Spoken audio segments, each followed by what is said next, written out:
Well, good morning. Morning is risen, as you can see outside. But after that wonderful, absolutely astonishing sail a third of the way across the Bay of Biscay yesterday during the daylight hours, the Bay of Biscay lived up to its reputation last night. As I signed off last night, I said, you know, I see some towering cumulus. Might be a little bit of a instability in the atmosphere there. Well, there definitely was.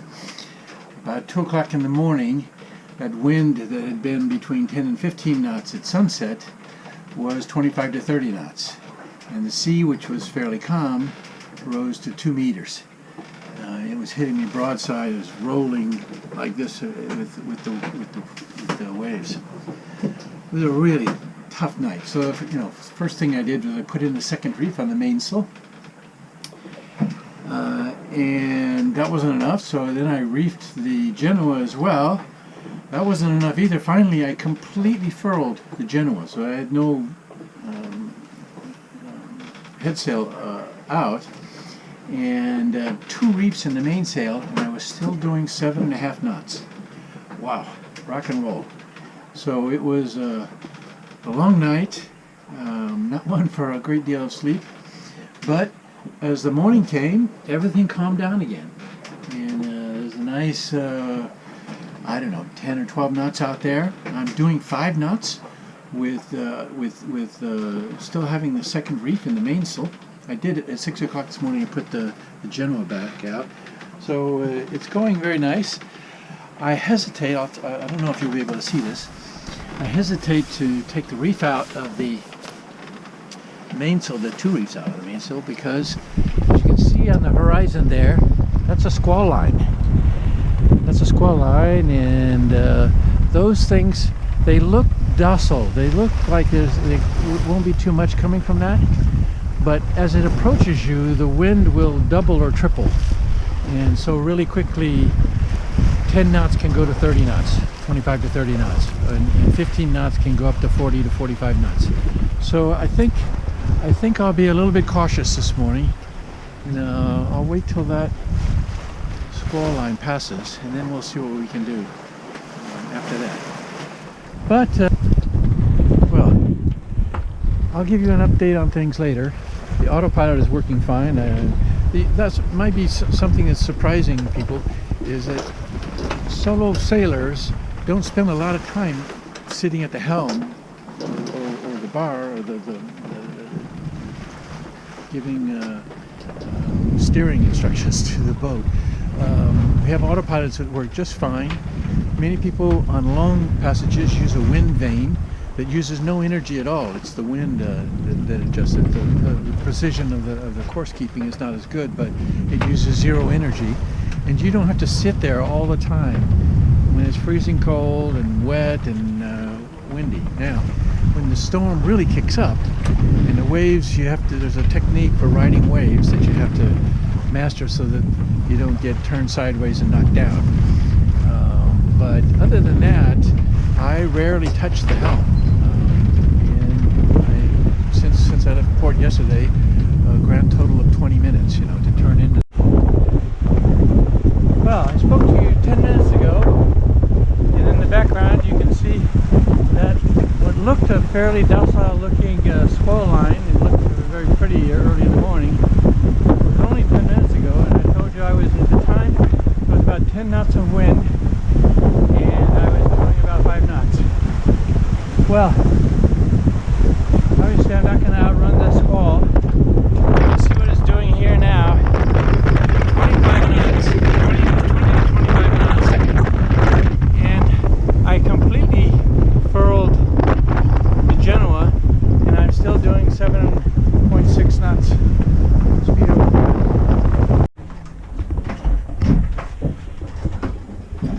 Well, the saga of the squall line continues. It came straight at me, and so one thing you can't do is outrun a squall line. They're doing 3 or 4 times your speed, and I could see it was blowing really hard. So I decided to put in a 3rd reef. I'm reconsidering. I probably should have hove to, but maybe next time. The problem with putting in a third reef on this boat is that I have to go to the mast to do it. So you lower the sail and tie it off. And that was alright, but then I have to tie off the part over the boom as well. And the boom was swinging wildly, and well, I brought it in finally using the main sheet and centered it, and got it all tied off. But I'm soaking wet and beat up pretty good. Respect squalls is the key message. What's all the story about? It's nice and calm. I can tell you, 4 minutes ago, that was raging wind, horizontal rain. But the boat held up well, did what it's supposed to do. I do need to figure out a better way to get that third reef in. One of the things I wanted to talk about was how do you sleep on a sailboat when you're solo, in solitaire? So first of all, the regulations, there are marine regulations that talk about this subject. They say that you must have a permanent watch and maintained by all available means.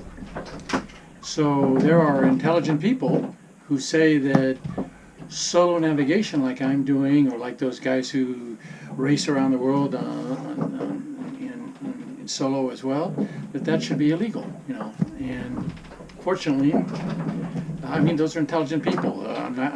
I respect their opinion because we're not maintaining a permanent watch, and it's just impossible to do. So what do those people do that sail around the world racing? They do it. They sleep in 20-minute cycles. They'll sleep for 20 minutes, then get up, check the sails out, make sure that there's no traffic around, then go back to sleep for 20 minutes. My first 2 times across the Bay of Biscay, I did that. And, I tell you, that's for the young. It was really, really difficult. And I felt that I just was so fatigued that I was making bad decisions. So I said, there's got to be a better way to do that. And one of the changes I made to my boat, so it was this notion of a permanent watch by all available means. All available means. It was that I installed an AIS. That's an automatic identification system. So here you see it. And this shows boats. I've got it on a 24-mile scale right now, but it shows all the boats that are within 24 miles of me, and then I can select the one that's in question, and you can see who he is and how close he's going to pass what they call the CPA. The closest point of approach will be 1.9 nautical miles, and that's going to happen in 36 minutes. So that is a tool, this AIS that I bought. This is made by, it's called a Vesper Marine Watchmate, that I use. It cost about €1,000 to buy it and install it, and it is active and passive. In other words, it transmits on VHF and it receives on VHF. So all those other ships out there, they see me too. So that's good news. They see me and I see them, and that gave me remarkable peace of mind. Maybe a false sense of security, but it gave me that sense of security that allows me to sleep now. And I sleep 40 to 45 minutes. Then I get up and check everything out and go back. And the Vesper Marine has an alarm. If someone comes within the radius that you set, the alarm goes off. If I had one bit of advice to Mr. Vesper Marine, it would have one more knob here so that you could adjust the volume of the alarm. The alarm is not quite loud enough, and for someone like me with tinnitus, that's that constant, for 30 years I've had constant buzzing in my ears. Sometimes I wonder, is that the alarm or is that my condition? I can't be getting too much time around jet engines.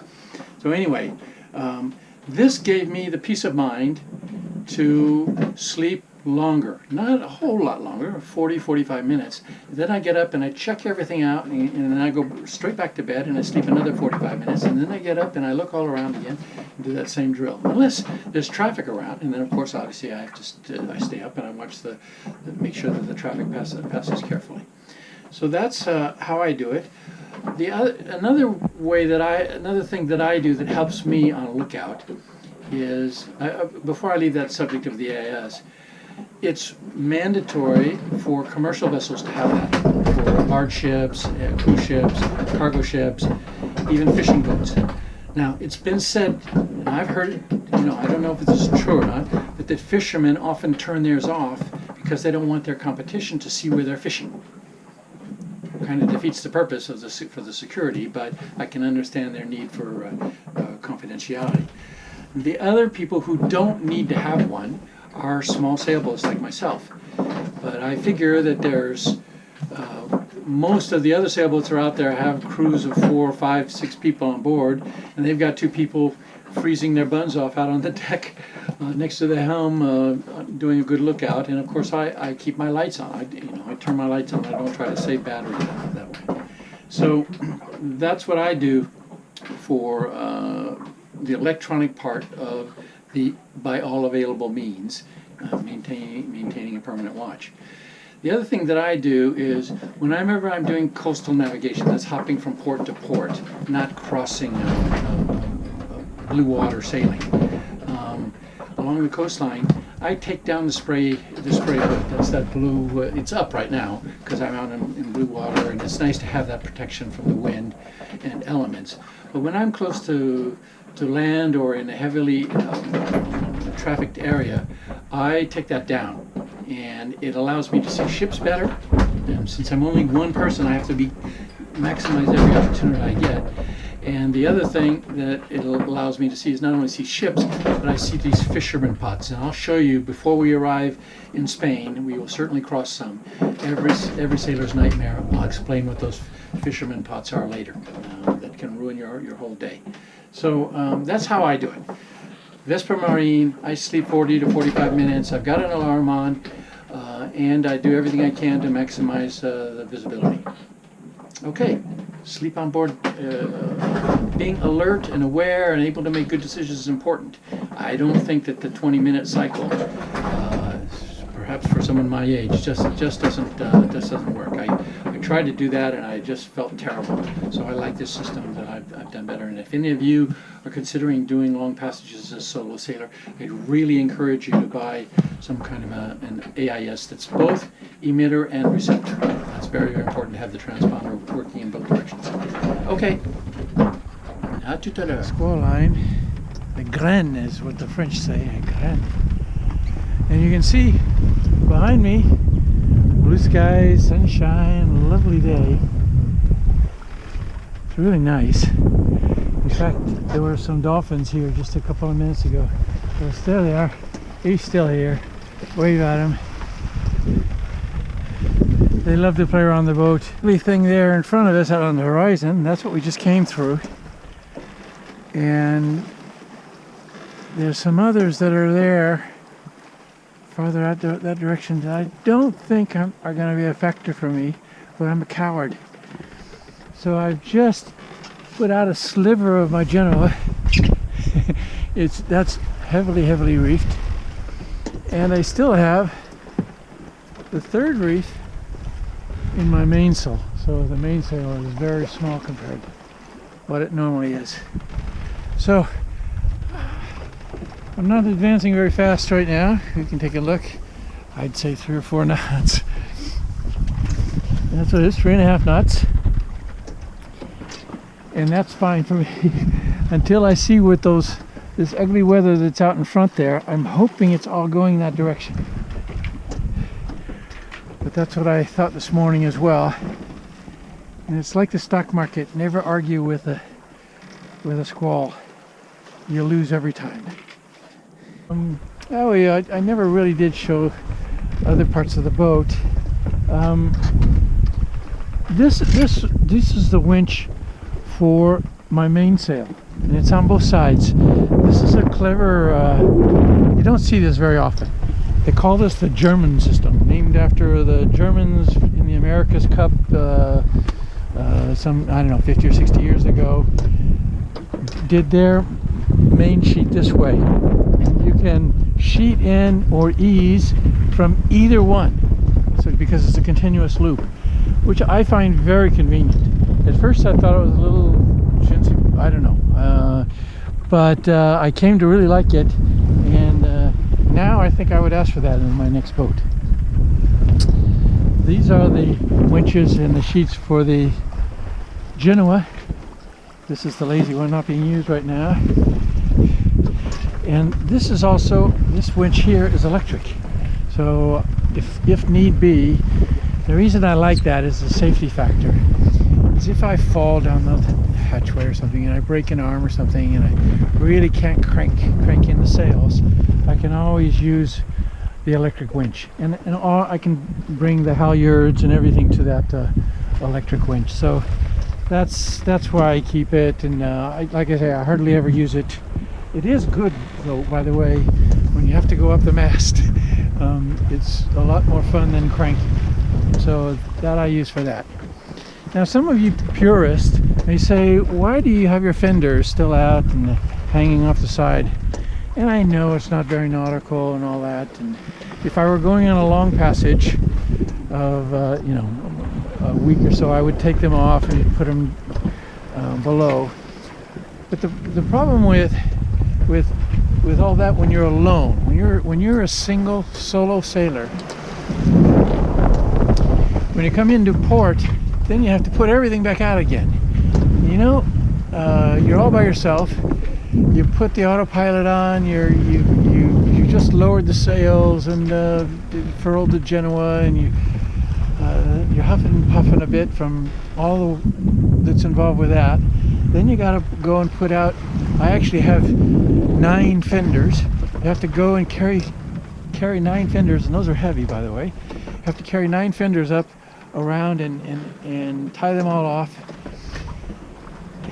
And then you have to go in, because you don't know what side are they going to put you to port in your berth. Are you going to put you port side or starboard side? You don't know. So you have to rig up 3 lines on both sides as well. So, you know, that's a lot of work and it gets tiring.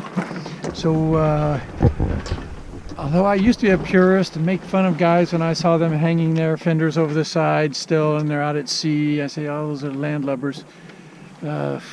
I'm less purist now. Maybe I'm just getting old, I don't know, but anyway, that's why you see them like this. Now, when I do I'm just on a 2.5-3 day jaunt over to Spain right now, but when I do my 10 to 12, 13 day trip out to the Azores, then I'll probably take them off, because you get heeled over quite a bit in heavy wind, and you don't want them dragging in the water and things like that. So for a long passage, or a passage I know is going to have big waves and high winds, then I will take them off. But it's a lot of work when you're solo and you're trying to juggle all these things at the same time, and you have to call the guys on the radio, and you're up on the bow tying off your lines, and some fisherman is coming straight at you. It's, you know, so you drop the line, you come back to the helm, and so that's why. So don't make fun of me for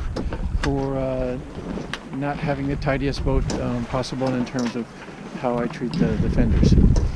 One other thing that's kind of nice on this boat is this little device right here. That's called a bow thruster.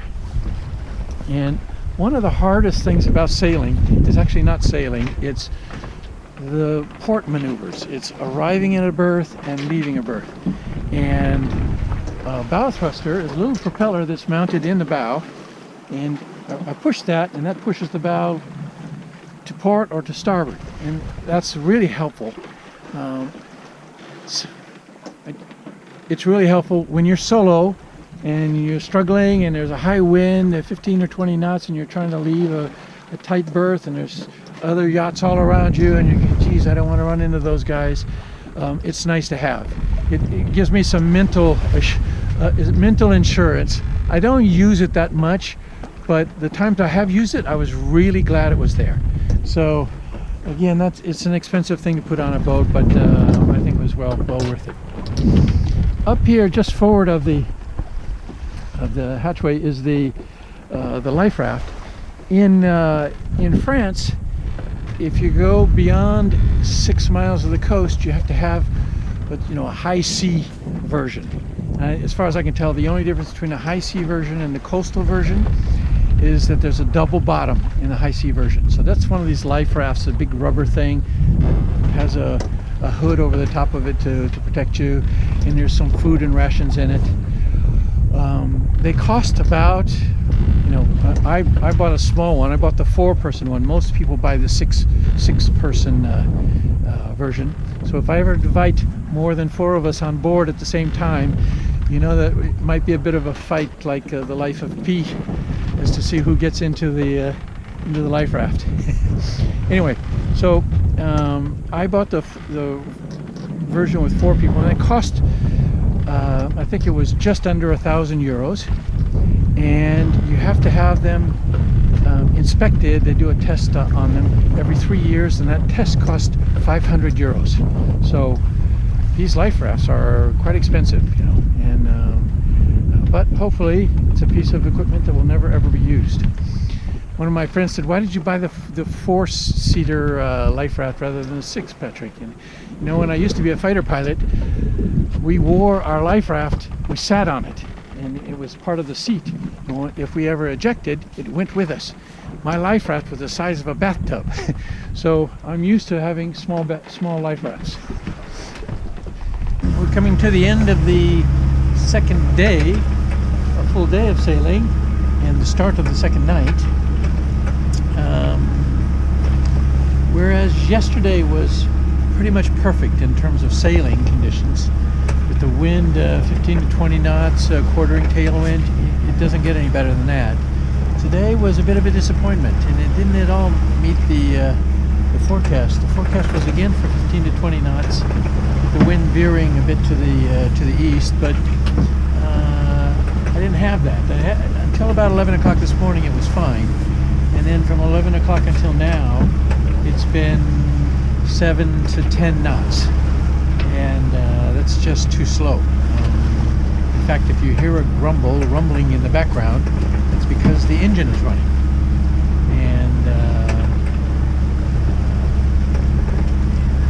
And some people may ask, well, isn't the purpose to be sailing? So why do you use your motor? In fact, I remember I'm a good friend of mine, an Englishman, told me, with immensely more experience than I have sailing, told me if you do a lot of cruising, you'll probably spend about a third of the time sailing, a third of the time motor sailing, that's with the motor and the sail to help you, and then a third of the time just motoring. And that's what I'm doing now, I'm just motoring. So you say, well, why would you put your motor on? Why don't you just, if 3 knots is all you can do, just do 3 knots. Well, imagine you were going out from port to port, and it was a 60-mile cruise that you wanted to go out, and you planned on doing that at 5 knots. So that's a 12-hour day. That's a good day, a long, full day. Maybe a touch of nighttime, either for dawn departure or an evening arrival. But that's a good day of sailing. Now, that's if you're doing 5 knots. But suddenly, if you're doing 3 knots, because the wind is very unfavorable, now you're talking 20 hours. You can see that's a whole different environment, and that's why a lot of people at that point, they turn on the motor. You use your motor. I have most sailboats like mine have diesel engines. I have a very good Volvo Penta, very dependable. I really like it. No problems yet, knocking on wood here. And that's what I use when the wind is not favorable. The other thing I saw lots of today were lots of dolphins. In fact, they were just, what do they call them up? In fact, there's right here next to the boat there. What are they called? A pod, I think. Pods of dolphins. And, they love jumping in the wake, and they actually respond. If you wave your arms and beat on the side of the boat, they love to put on a show. They do. You may think I'm kidding, but you can really tell that they love play. And It's like a little puppy, you know. They want to do something together. So if you wave at them and yell at them and bang on the side of the boat, they'll stay longer and they'll jump and do their little maneuvers there. It's kind of cute.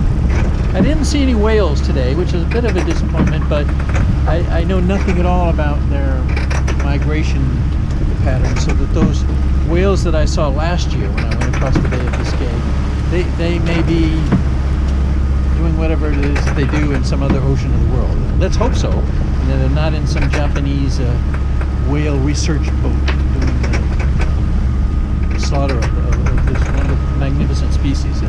Anyway, I'm going to run the engine here for a couple of hours. I don't like to run it at night, especially as I approach the coastline, because that's where you can pick up these fishermen's nets and the traps and things that they put out in the water. So if you hit it with your propeller turning, that's guaranteed. It'll be wrapped around and you're going to have to go diving to cut it free.